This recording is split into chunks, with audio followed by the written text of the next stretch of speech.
We are now halfway of this course.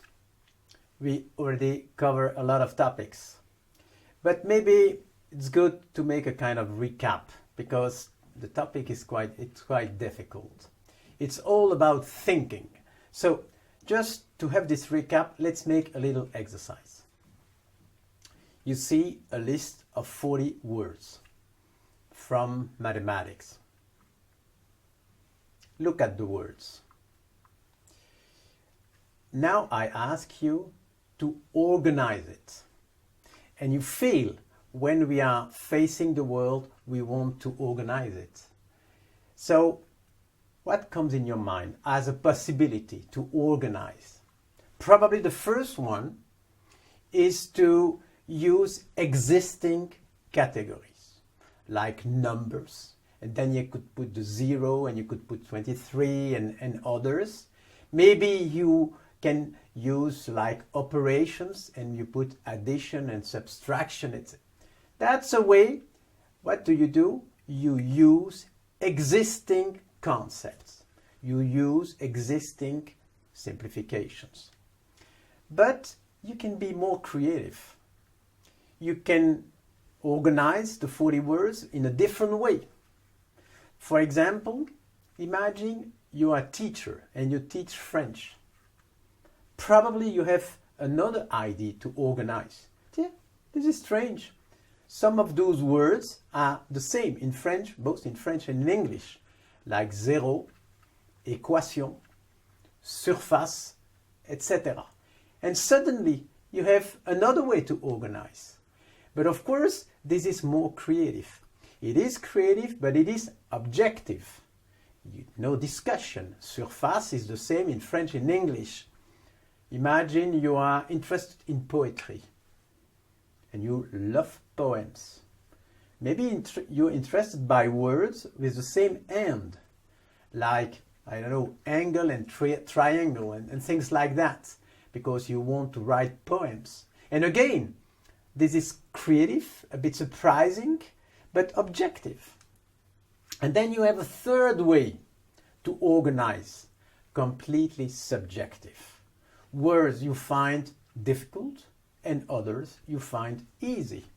But of course, that's your point of view and people won't agree. So you see, even if we share this desire to organize, many different ways, classic with existing concepts, or more creative, and then you have two options, objective and subjective.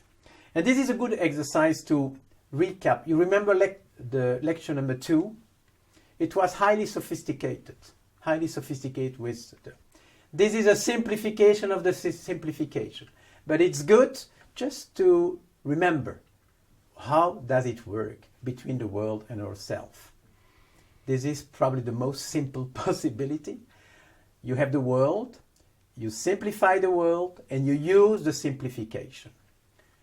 Using a simplification is called deduction, not too challenging.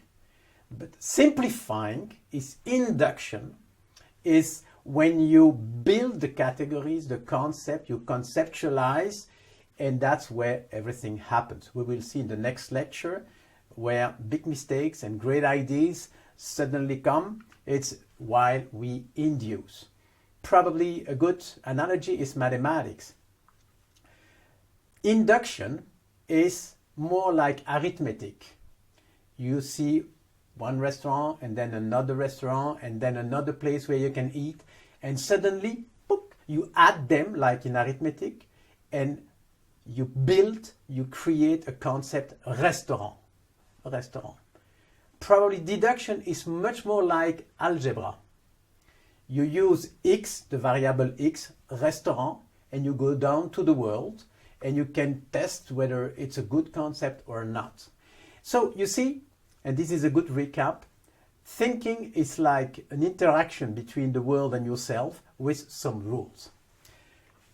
We need to go a little bit deeper in rigor because you have noticed I don't use any numbers, I don't use any figures, but philosophy is also about good definition. Like Descartes said, clear and distinct ideas. So the next 4 slides are definition.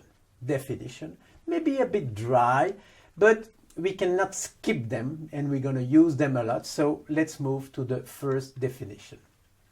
A model. I've talked a lot about models in the last lecture and still now. We need a definition, and now you have time to read it.